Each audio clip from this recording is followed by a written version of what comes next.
Good evening. Thanks for joining us. Tonight we're going to be talking to Stuart Hall about his first book, the Noble Bandsman, the story of the band iSandlwana 1879. Um, Before I hand over to Stuart to introduce himself, a quick piece about Barnthorn for those who are not familiar. We're an independent publisher, been going a few years now, and we've got a growing stable of mostly military history authors and a few other genres around that. We have many of our authors, like Stuart, are first-time authors, but we do also cater for the old hands as well, who have had several books published. So if you've got a story, it could be a short book of 60, 80 pages. It could be a mighty tome. If you get in touch with us and we think it's a story worth telling, we'll do our best to make that happen for you. So yeah, please get in touch through submissions at barnformpublishing.co.uk. So without further ado, I'm going to hand over to Stuart to tell us a bit more about yourself, Stuart. Oh, well, thanks very much, and thanks for this opportunity to have a chat. So about me, well, I was born in Morpeth in Northumberland, so I'm a Geordie by birth. Lived some early years in Hartlepool and then in Manchester.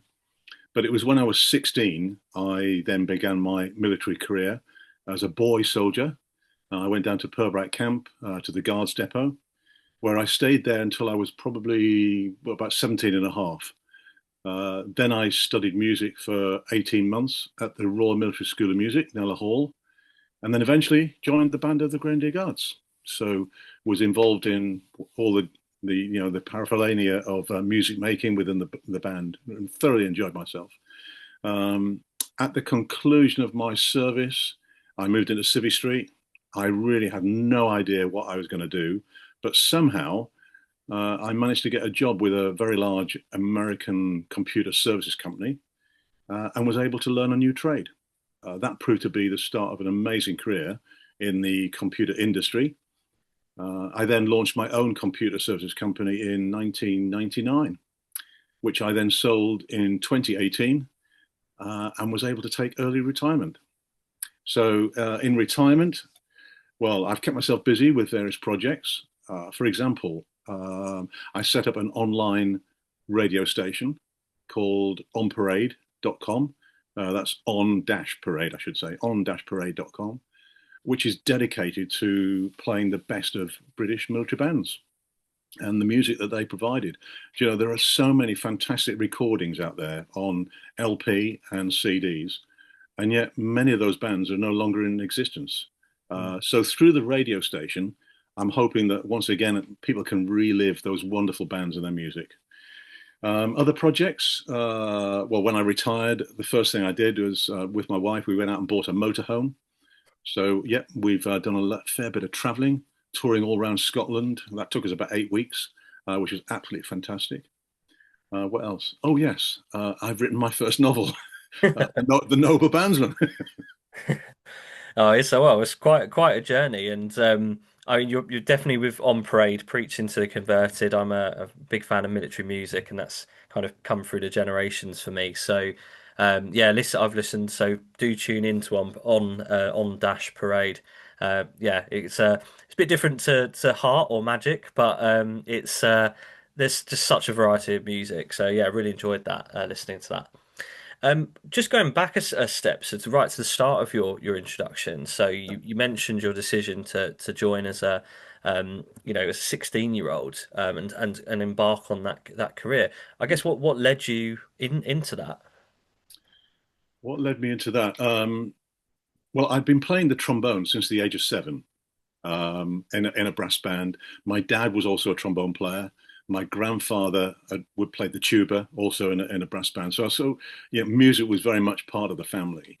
Mm. Um, but I remember going to a fair. I think it was somewhere north of Manchester. I can't remember exactly the event, but I do remember getting on the bus, going all the way there, and I was about 13, and I saw this military band march into the arena, and I was hooked.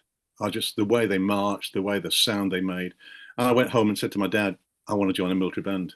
But I was only 13, so I then had to wait a few years, and literally joined 1 month after my 16th birthday. So Wow. I was still quite young, but there you go. Yeah, or what? Well, I'm sure the stories you must have through that. But one for another day, perhaps. But yeah, no, that's fabulous. So, as you mentioned, it's been mentioned, this is your first book. So, I guess let's to start with Noble Bandsman. Summarize that to us. What's the story about? What can readers expect? Well, I guess there's a little bit about my own history in there because the book is about a young boy who doesn't play trombone. He plays cornet in the book, but this young boy who plays cornet in his local village band. And after hearing a military band, guess what? He decides he wants to join up. So the story takes us on the journey as he leaves his village and he joins what is effectively the band of the 1st Battalion, 24th Regiment of Foot. So, having joined up, he goes through his initial training, which would back then would have been in Brecon. And after doing all his training there and also at Nella Hall, he finds himself in South Africa. It's 1879, and as we know, there was a little bit of unrest with the Zulu nation. And it's not long before the band marches at the head of the regiment into Zululand. So his story unfolds as the Zulu attack the camp at iSandlwana, and then hopefully then climaxing in his fight for survival. So that's briefly what the story is about.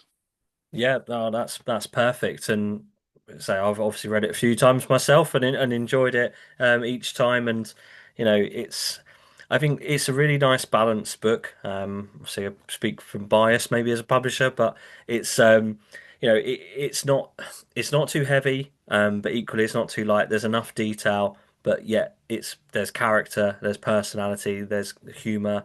Obviously, there's tragedy as well. So yeah, you've managed to kind of, I think, tell quite an unknown story, Mm, obviously like a kind of a semi-factual manner, yeah. um, and bring it to life. So, but having described the story to us, I mean, how did that story come on your radar? And then where did your idea to write about it and create the Noble Bandsman kind of come from? Oh, that's a really good question. Where did that come from? Well, I think if I remember rightly, I was looking for some content for the radio station on Parade website. So I was looking for various photographs that I could use that weren't in copyright, etc. And I came across an old black and white photo of a military band. And underneath the photo, there was the description saying, this is the band of the 1st Battalion, 24th Regiment of Foot. But it was the next sentence that stood out for me. It said, only two bandsmen from this group survived the massacre during the Battle of iSandlwana. Hmm. Well, that caught my attention. First of all, the fact that it was a military band and it was, it looked a really nice photograph, etc. But I was just intrigued. And I'm sorry to say, the first question that came to my head was, what was the Battle of iSandlwana? What was it all about? What was this massacre? And then other questions came to my head, like, well, who were the bandsmen? Who were the bandsmen that survived? And do we know who they were? What happened to the band? And all these questions just kept rolling around backwards and forwards in my head, and just they were just niggling me. So Hmm. I just wanted to know more. So I started reading or any book I could find or any article I could come across. I was just devouring. I was just reading more and more and more. I bought so many books on eBay. It was incredible, really. I could have started my own library all about the Zulu battles. Um, but the more frustrated I became more frustrated as I read each book and each article because there was a complete lack of information about what happened to the band. Hmm. Um, there was one book, and I won't say which one it was, but it was 400 plus pages.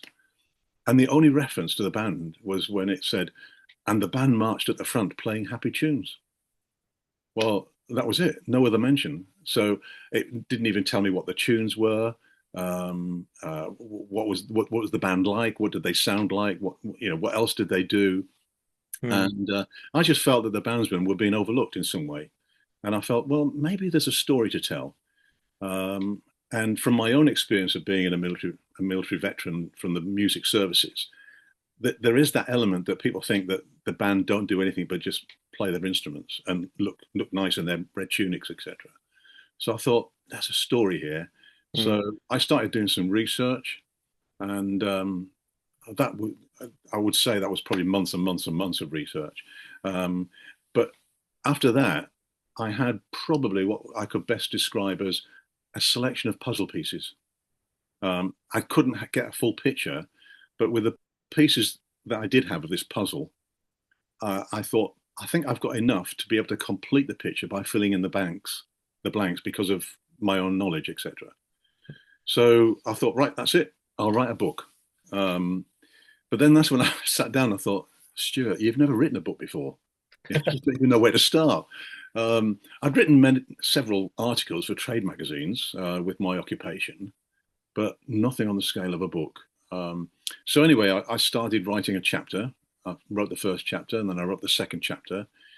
Then I sketched out a brief outline of what I felt the next chapters would be. I had no idea how many chapters the book would have and this story would be. But strangely enough, I already knew then what I wanted the final paragraph to be. I knew how I wanted to end the story. So from there, I had to kind of trace all the way back to the beginning. So how do I get to that end? Um, so that was a challenge in itself. But the next challenge was COVID-19. I'd started, got 3 chapters under my belt, then COVID-19 hit. And the strange thing is I had all the time in the world, but I just couldn't focus on the book. I just didn't write anything. Um, then I would probably think about 2024. So go back a couple of years. I laid myself down a challenge and I said, look, you need to finish this book, Stuart, because, the whole life is all being kind of taken over by this story. So I set aside a couple of hours every day to write, but that didn't always work. But I still persevered, just tried to do something. But then eventually, as I got towards the end of 2024, I felt, I think I'm getting somewhere towards a complete manuscript. The only thing was every time I went back to the beginning and started reading, I rewrote those first few paragraphs, and then I rewrote the middle paragraphs, and then the story kept kind of evolving, if you like, making changes, making adjustments, correcting errors, and then by the summer of last year, summer of 2025, I felt comfortable to then pass the manuscript on to some friends. One of my friends was a guy who'd been an officer in the army, but not a musical officer. And he gave me some really valuable feedback.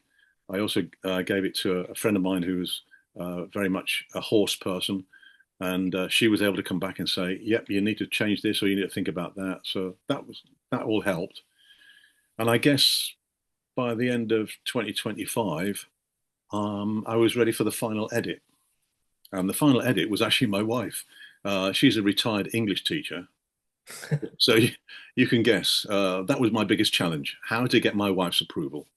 And once I'd got that, I then reached out to you guys, and I was absolutely delighted that you enjoyed the story as well.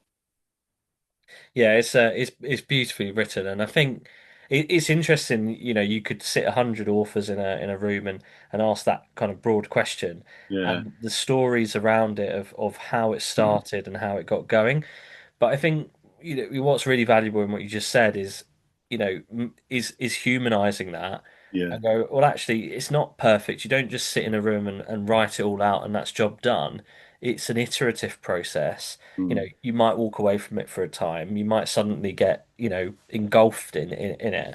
So I think it's very honest and it's a realistic story of what's happened. So And in many ways, it's no different to my life as a musician. When you first look at a new piece and you play it, you go, "My goodness me, I can't play this. It's too technically too difficult or whatever." But you start breaking it down bar by bar, note by note, and then yeah. 3 or 4 months later, you look at it and you go, "Wow, I've played that, and I now understand it. How it actually fits together, etc." The Yeah. only thing is when you retire, then you haven't played your trombone for a few months, and then you pick it up and you go, "Gosh, I used to be able to play that. Okay, now I can't." And something else you Hmm. alluded to at the start, and also when talking about the radio station, is it just struck me that the commemoration of the band Hmm. is certainly impacted, I think, by the legacy of military music in today's British Army. Yeah. And we had a conversation recently where I think you kind of stated how many bands at one point there were. Yeah, versus how many bands there are today, and it's such a fraction of a number, isn't it? It's a it big really change. is. Yeah, yeah, it really is. And you only have to look at the 1800s through to kind of leading up to the First World War.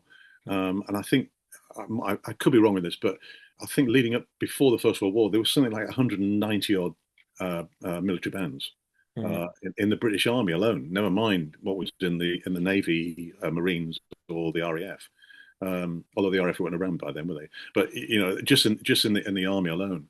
mm. When I decided I wanted to join a military band, I just popped into the recruiting office in Manchester, and I said to the sergeant there, "I'd like to join a military band." And his question was, "Which one?"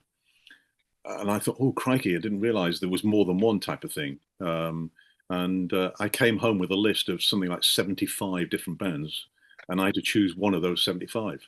Today, you're looking at 12, 13 bands, and if that, and some of them are actually getting smaller as we speak. So Mm. big difference just in my lifetime. Yeah. Yeah. Um, so going back to the story, Yeah. we've kind of not mentioned any names so far. So I guess introduce the main character of the The main story character. to us. Yeah. Okay. So the main character is called Tommy Beaumont, um, and I guess he's like a lot of teenage boys. He's not really sure what he wants in life, although he perhaps is looking for adventure. But in his mind, he just longs to be a professional musician. But his father is not keen on the idea. He just feels that a musician is not a really good trade, and he would rather have a more stable profession. However, Tommy sticks to his guns, and eventually, with his father and his mother's blessing, he joins up. Um, and we find him at Brecon, where he meets a mixture of characters as he goes through his initial training. There is a corporal there who does not like bandsmen, so that causes a bit of issues for Tommy because he takes the brunt of this corporal's dislike. Um, but then Tommy finds that when he then goes to the Royal Military School of Music at Nella Hall, which is in that time had only been around for 10, 15 years, but already had already established itself as a quality music school for Mm. the British Army. Tommy is surrounded by bandsmen, all with the same aim. They want to be the best they can on their chosen instrument.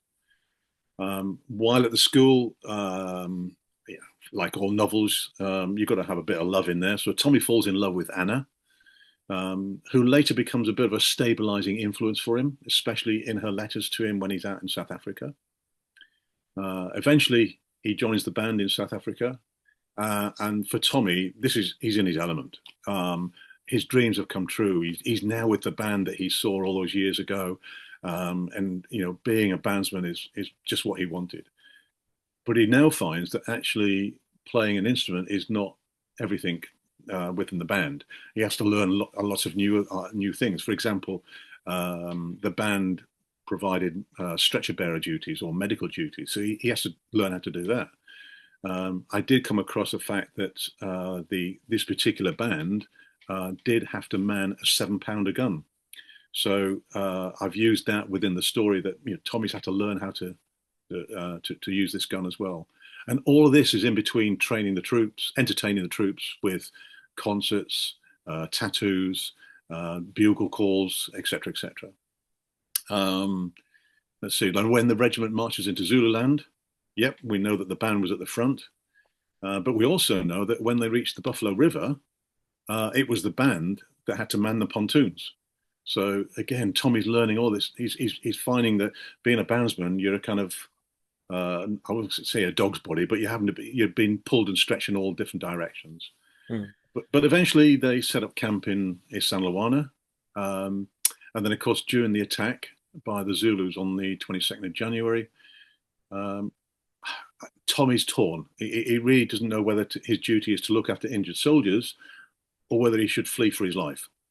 Um, and of course, the act of fleeing is not as easy as not an easy one because the Zulus are quite formidable, and Tommy can see the world around him just kind of falling apart. It's collapsing, and everywhere he looks, he can just see death. The question is, is Tommy one of those two bandsmen that survive? Well, I guess you'll have to buy the book to find out. Yeah, indeed, indeed. And so you obviously alluded to this earlier. I mean, having been through that kind of well, obviously a modern recruitment process, the Yeah. training, and obviously service as a bandsman yourself. How great of an assistance was that for you in writing this story? Oh, yeah, it was a tremendous help. I mean, uh, if we go back to the 1980s when I was in the band, there was a major strike by the ambulance drivers, and so I found myself, manning a military ambulance, and having to be, to do the work of an ambulance, kind of technician, etc. But that we could only do because, as a band, we'd been trained as medics, or we'd been trained as medical orderlies, or whatever title you want to put onto it. Mm. So um, my uh, my experiences of that, and also having to go on a rifle range. I remember the first time I went on a rifle range, and I said to the sergeant, I don't know what to do with this. I was holding the gun. I said, I don't know what to do with it. In his mind, I was in the Grenadier Guards. You should know what to do with this. And I had to say, well, I'm in the band, and I don't know how to use one of these things. But we had to very quickly learn. And I always remember the first thing they taught us was how to disarm the gun, because they said if you don't disarm the gun, carrying somebody back on the stretcher and the gun at the side, it could well blow your kneecap off if you haven't disarmed it first. So um, you'll find that's in the book there somewhere. But of course, the other thing is that visiting dignitaries at Buckingham Palace, doing early morning rehearsals. Uh, there's a story in the book about two bags, about Tommy turning up with two bags. That happened to me. Corporal Jones, yep, he was a real bastard, and yep, that happened to me. I'd like to say it made me into the kind of person I am today, um, but all of those experiences, I think the only experience I didn't put in the book, which did happen to me, is I did faint on parade once. Um, it was a really, really hot day, and the band had been inspected, and we were stand to attention. The order of command came to stand at ease, and then stand easy. So the trombone came in front of me. I put my hands on top of the trombone, and then I just fainted. Little did I know that because I hit the ground with my mouth first, there was a fair bit of blood. And as they took me off around the side of the officers' quarters, there was about another five bandsmen there. What they'd seen as the blood, and then they went as well. So I decided not to put that one in, just in case. But yeah, there's many more, but those are the best ones for me, really. Yeah, and coming back, that's that authenticness to it because yes, we can't ring someone up and get their experiences and for the reason of survival, Yeah, a lot of the characters who would have been in the real band, their stories won't be known, that's but right. Yeah, generally speaking, the kind of the purpose of the band, the kind of the compositions, even down to some of the music that they would play, yeah, hasn't fundamentally changed that much over time. It's just you say the kind of the structure around it's become a bit leaner, perhaps. But Nella Hall you mentioned, and yes. obviously. It does feature quite, heavily in the book, and obviously you attended there Hmm. yourself. So I guess, tell us a bit more about Nella Hall. Thanks for that. I mean, I think really, because I ummed and ahed whether to include Nella Hall as much as I did in the book. Hmm. Um, but the reason I wanted to include it was because at the time I started writing the book, it was announced by the Ministry of Defence that they were selling Nella Hall off. Hmm. Um, there was lots of disappointment by veterans. Social media posts were going mad. Everybody was saying, "What on earth is happening? Why is the government doing this?" The school had been founded in 1857, and for those 150, 160 odd years, it had been the centre of musical excellence for the British Army, and yet in 2021 they decided to close it. So I felt a bit of a homage needed to be there for Nella. Um, and of course, I regard myself as one of the privileged few that was able to go to Nella Hall when it was in its heyday, in a way. Um, you had two courses. You had the pupils course, and then you had the student bandmasters. So the student bandmasters were guys that had passed an audition to kind of come and be trained to be bandmasters in the future. That was a 3 year course for them. The pupils course was a 1 year course. And I went on the course as a pupil, and there was over 200 of us forming a massive band. Mm. Sadly, when they closed the school, that 200, they were lucky if they had 25, which is again part of the, closing down all the regimental bands, etc. Mm. So I felt, no, I'm going to include Nella Hall in there because I think it deserves it. Um, and of course, I was able to include some of the things that happened to me while I was at the school. Yeah, no, no, yeah, and I think that's a wise decision. And I guess fortunately, as a kind of a footnote to that, the physical building of Nella Hall is protected, I believe, Yes, it is. Yes. Yeah, yeah. and it's actually going to be a school, but not a music school as such. That's right. Yeah, a private school, I think from the Richmond area, have bought it. And I think I did see a post the other day that somebody has said that the scaffolding's gone up and they're starting to now kind of do some work on it. But yeah, it's very much a protected building, Mm.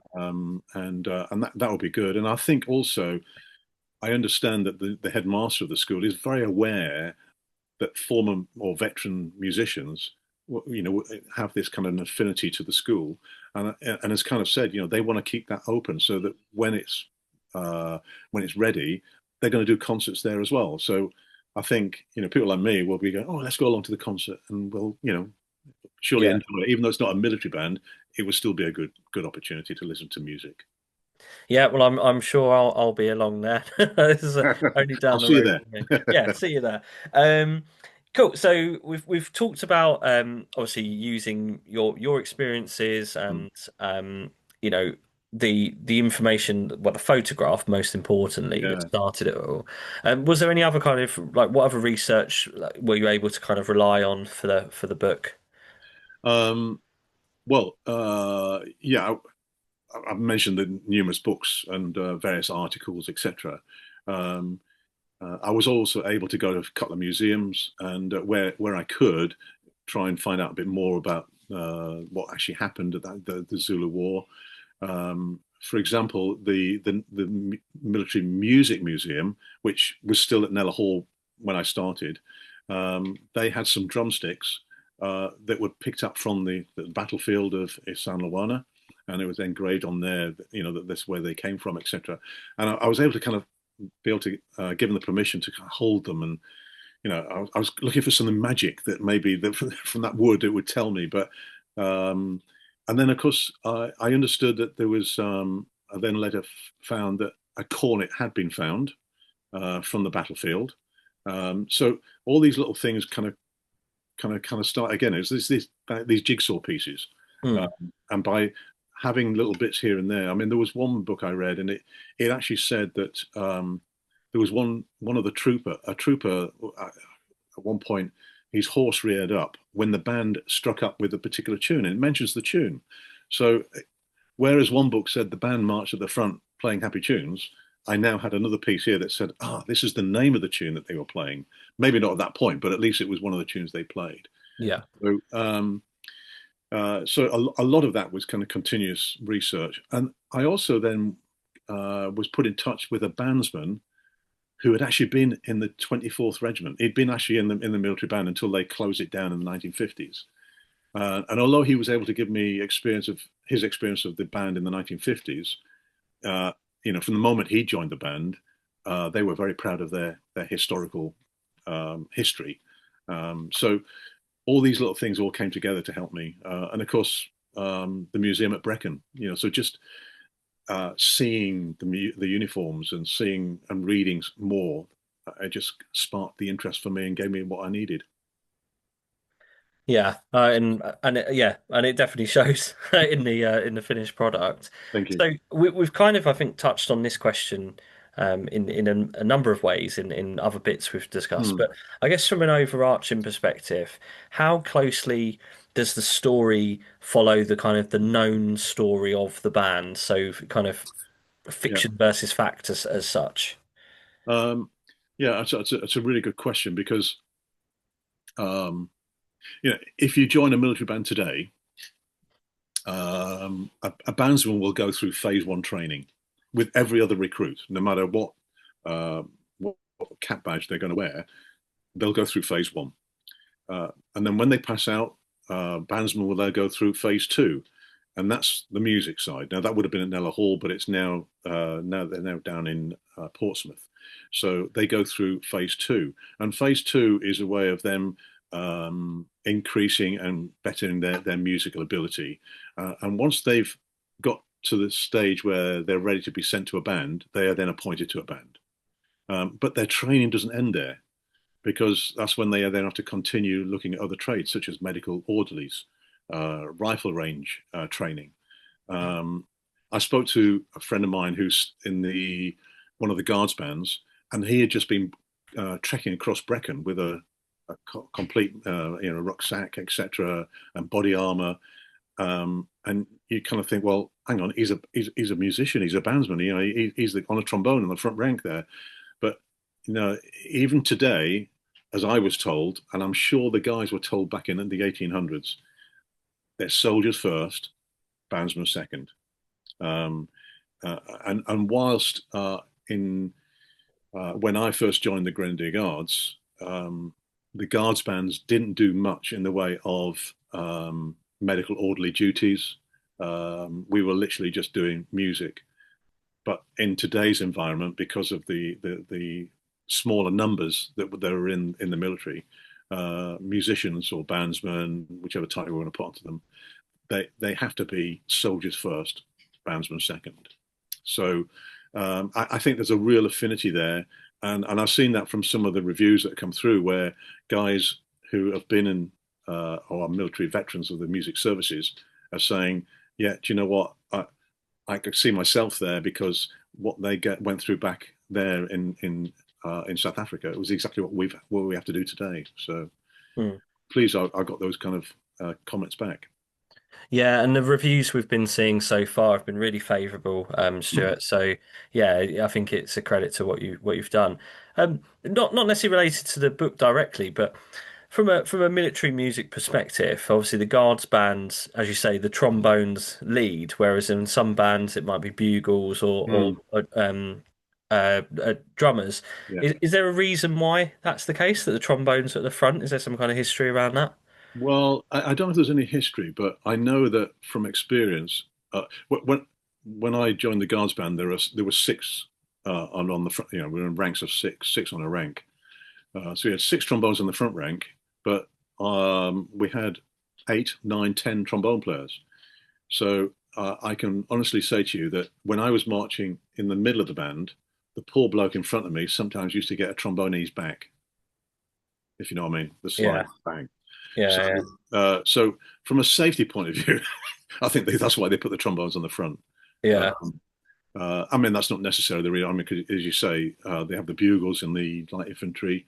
The Marines have drums at the front, and so there is a way of marching with a trombone yeah. Mm. in the middle of the band. But I suppose the other thing is that we always used to say the trombones at the front because we actually clear the path. Because if anybody's standing in your way and you've got six trombones coming towards you with those slides coming in and out, I tell you what, people move. True crowd control, yeah. No controls Um, by the trombones. oh, it definitely, I think, yeah, it definitely gives a different, a distinct kind of sound to the different bands because you can kind of you Yeah, hear the different elements first or last, etc. So, yeah. yeah, I just wondered if there was, yeah, some kind of thing. But I always thought with a trombone player, it must be the most difficult part is obviously turning on the march, particularly if you're turning into a stream of people for the reasons you've described. Yeah. So yeah, definitely an art to that. And the obviously in the guards you've got your the textbook maneuver that you pull, where they turn in the middle The of horse spin wheel. guards. Yeah, Yeah, very yeah. very good. And every year when you watch the Troop in the Colour and you hear the commentator saying, This is not written down; it's just handed down from person to person. That's absolutely true. Nobody's ever been able to write down how you do that maneuver, and depending on where you are in the band, it depends on whether you're moving slightly left or slightly right, or moving backwards or moving forwards. And that's why when they've actually more or less finished it, you've got half the band facing one way, half facing the other way, and then with the drum beat, everybody's now facing the correct way. Um, but it was always a joke in the bands that if you had a new person, and especially if it was, say, a new director of music, and if you didn't quite like them, when you got into the troop rehearsals and you come to the spin wheel, somebody would forget to tell them where they've got to be. Um, and so what would happen is the band would go through the maneuver, and when it's finished, you've always got one person. It's kind of in the middle of the band. He's stuck. He doesn't know where it is. And if it's the director of music, well, that's even more funny. Yeah. Oh, it's pretty. Yeah, it's incredible to watch. I always thought, oh, you'd almost need like an army of Subbuteo men to try and kind of, work that one out. But yeah, no, it's brilliant. So I guess starting to close off then, Stuart. So, Hmm. book one, is it a kind of an infectious situation? Can you see yourself writing another book in the future? Funny you should ask that. Yeah, I had a bit of feedback from the guys that I originally gave the manuscript to, and each one of them said the same thing, and that was great. I really enjoyed that. What happens next? What happens to Tommy? You know, does what happens to the band? We know the band's been massacred, but Mm. what happens next? So yeah, I have been thinking about that, and I've sketched out some ideas. What I do know is the band was reformed. There was volunteers who came in from other regimental bands. They all transferred in to the Wow. 24th to reform the band. I know that the band returned to South Africa. They were there right until the end of the Zulu War at Ulandi, but they weren't put at the front. Well, at least that's what I believe. Mm. So yeah, So I've it got must some have been. ideas. Let's see what evolves. Yeah, no, so it must have been quite a quick reformation then. But as you say, that they must have, if they've come from other bands, they'd have already been trained to some extent, Yeah, and therefore it was more about, oh, we need, a couple of drummers, we need a couple of trombone players, etc., and kind of piece it together and yeah. obviously get everyone singing off the same hymn sheet, so to speak. That's right. Yeah, I mean, that bit would have been very easy to do, and it actually happened for the actual regiment as well. I have now got a list of all the different regiments that supplied your frontline soldiers to reform the 24th, and again they were sent out. There was a bit of a mishap with a ship that sent them back out to South Africa. Everybody survived, but the ship didn't.